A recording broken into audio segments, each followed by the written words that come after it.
For some perspective on these and other developments, we turn to Bob Cusack, editor-in-chief of The Hill. Bob, good morning. Good morning. We were joking. There's always a lot to get to, so we will get right to it. Let's start there where Jeff was. The judge in the Paul Manafort case, he's known for being combative, but certainly came out sounding like he was very against some of what the prosecutors were saying. What's the likelihood that we'll see some of the charges in this indictment drop? I think it's unlikely you can see the charges drop. He's also facing charges in D.C., so even that does happen. But this was a rare bit of good news for the Manafort legal team. The judge pressing Mueller on, do you just want to get Manafort to sing about Trump? And, of course, Mueller's team is saying, hey, this relates to collusion because he was the campaign manager. So a lot more to go here, but without a doubt, Manafort has pled not guilty to all the charges.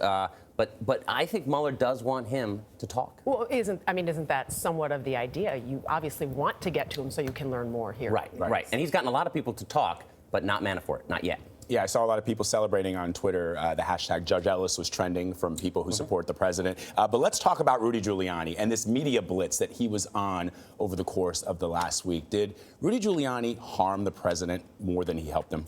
Yeah, I think it hurt the president and the White House because you have this good economic news that came out yesterday. You have the possible release of Americans from North Korea. That's a big deal. What are we talking about? Rudy Giuliani, he put out a clarifying statement yesterday, really didn't clarify anything. There's a lot more questions. I think he's got to answer more questions. So now the question is whether he's going to stop the media blitz, because we still don't know what exactly happened. Did the president know about it? Was he reimbursed or not? So I think it was a big distraction. There's also a New York Times report that was saying that the president knew a while before about the payments. Before he said to reporters on Air Force One. Yeah, and that's, I mean, when you think about it, the story to begin with was not quite believable. Is that Michael Cohen just paid Stormy Daniels $130,000 out of his own pocket, and the president know about it. And then Giuliani was saying, well, no, he did know about it, did reimburse, and then that's when you had this whole controversy once again reignite. And some Trump supporters are saying, why does it all matter? Why does it all matter? Well, it doesn't matter to the Trump supporters. I mean, they do think this is a witch hunt. So his base is very strong with him. I think that Trump could do a lot of different things. Even on immigration, his base is going to stick with him. So it doesn't hurt him with his base, but with independents, and certainly it gins up the Democratic base, which is very fired up for the midterms. Given this president's history, isn't it not conceivable that he could just say, look, this happened, I've apologized to my family, let's move on, North Korea, economic news, and his base, as you say, would be, sure, they would be fine with that. Yeah, because his base doesn't care about this story.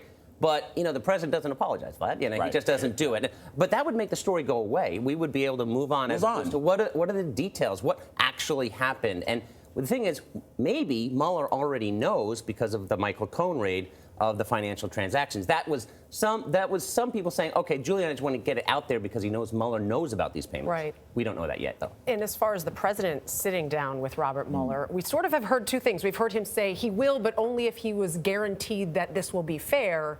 I don't know that you could ever guarantee, at least in his mind, that it would be fair. What's the likelihood then that we see him? And I don't think it's going to happen, because I thought it was going to happen before the Michael Cohen raid, but now I don't think so. I think the legal team around Trump has, even though it's been shifting a lot, and different members of the team have told him, don't do this. Now, Mueller could try to subpoena him and force, but that could be a battle that goes all the way to the Supreme Court, could take months.